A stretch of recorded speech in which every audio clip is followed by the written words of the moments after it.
مولاي صل وسلم دائما ابدا على حبيبك باب الخروج في طلب العلم۔ جابر بن عبداللہ کا ایک حدیث کی خاطر عبداللہ بن انیس کے پاس جانے کے لیے ایک ماہ کی مسافت طے کرنا۔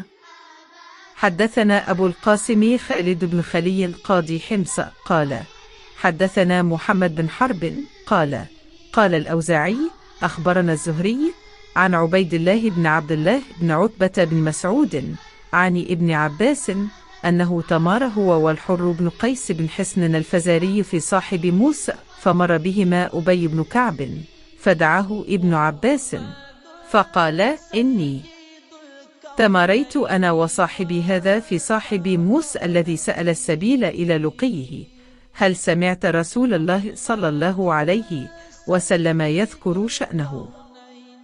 فقال أبي نعم، سمعت النبي صلى الله عليه وسلم يذكر شأنه يقول بينما موسى في ملأ من بني إسرائيل إذ جاءه رجل فقال أتعلم أحدا أعلم منك؟ قال موسى لا، فأوحى الله عز وجل إلى موسى بل عبدنا خضر، فسأل السبيل إلى لقيه فجعل الله له الحوت آية، وقيل له إذا فقدت الحوت فارجع فإنك ستلقاه، فكان موسى صلى الله عليه يتبع أثر الحوت في البحر، فقال فتى موسى لموسى أرأيت إذ أوينا إلى الصخرة فإني نسيت الحوت ومن سنيه إلا الشيطان أن أذكره، قال موسى ذلك ما كنا نبغي، فارتدا على آثارهما قصصا فوجدا خضرا، فكان من شأنهما ما قص الله في كتابه۔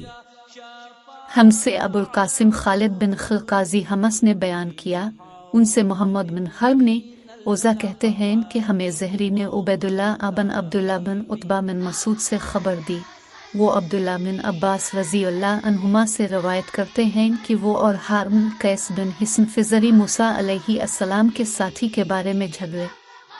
اس دوران میں ان کے پاس سے ابی بن کعب گزرے تو ابن عباس رضی اللہ عنہما نے انہیں بلا لیا اور کہا کہ میں اور میرے یہ ساتھی موسیٰ علیہ السلام کے ساتھی کے بارے میں بحث کر رہے ہیں جس سے ملنے کی موسیٰ علیہ السلام نے اللہ سے دعا کی تھی، کیا آپ نے رسول اللہ کو کچھ ان کا ذکر فرماتے ہوئے سنا ہے؟ ابی نے کہا کہ ہاں، میں نے رسول اللہ کو ان کا حال بیان فرماتے ہوئے سنا ہے۔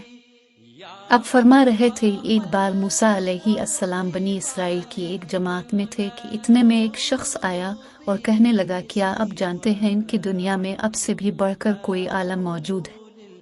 موسیٰ علیہ السلام نے فرمایا کہ نہیں۔ تب اللہ تعالیٰ نے موسیٰ علیہ السلام پر وحی نازل کی کہ ہاں ہمارا بندہ خمز علم میں تم سے بڑھ کر ہے۔ تو موسیٰ علیہ السلام نے ان سے ملنے کی راہ دریافت کی۔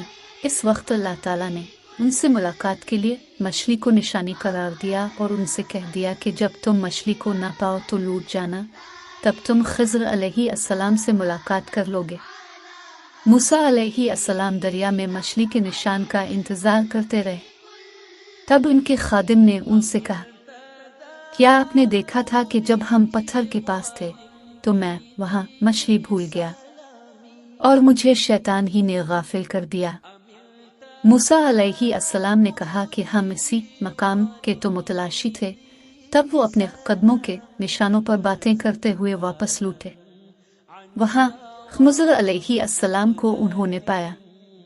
پھر ان کا قصہ وہی ہے جو اللہ تعالیٰ نے اپنی کتاب میں بیان فرمایا ہے۔